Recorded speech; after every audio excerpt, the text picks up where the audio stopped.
১ মে আন্তর্জাতিক শ্রমিক সংহতি দিবস। এই দিনটি আজ রাজ্য জুড়ে পালিত হচ্ছে যথাযোগ্য মর্যাদায়। এই পরিপ্রেক্ষিতে সিআইটির পক্ষ থেকে কর্মসূচি আয়োজন করা হয়েছে। আজ সকালবেলাতে যোগেন্দ্রনগর এলাকায় অনুষ্ঠিত হয়েছে এক বর্ণাঢ্য প্রভাত ফেরি।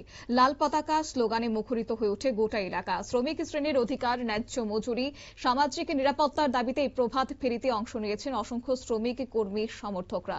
এই কর্মসূচিতে উপস্থিত ছিলেন সিআইটিইউ রাজ্য কমিটির অন্যতম সম্পাদক সমর চক্রবর্তী, সর্বভারতীয় শ্রমিক নেত্রী নীলাঞ্জনা রায়, সারা ভারত গণতান্ত্রিক নারী সমিতির রাজ্য সম্পাদিকা স্বপ্না দত্ত, শ্রমিক নেতা বিশ্বজিৎ সাহা, বাবুল দেবনাথ, গণতান্ত্রিক আন্দোলনের নেতা অমিত দেব সহ অন্যান্য বিশিষ্ট নেতৃত্বরা কি বললেন এই প্রসঙ্গে বাম শ্রমিক নেতা, শুনুন।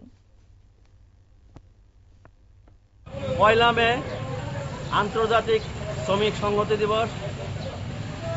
প্রতি বছর এই ১ মে পৃথিবীর দেশে দেশে মেহনতি মানুষ, শোষিত মানুষরা তাদের যে অধিকার অর্জিত হয়েছিল এটাকে স্মরণে রেখে লড়াই, মিছিল ইত্যাদি সংগঠিত হয়ে থাকে।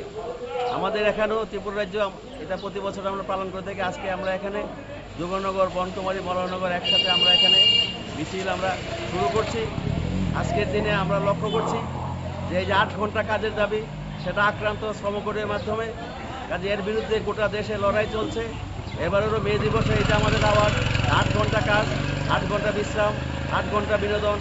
এই দাবিতে আমাদের লড়াই আরও তীব্র থেকে তীব্র আমরা করছি এবং আগামী দিনে সেটা আমাদের সংগ্রাম চলতে থাকবে।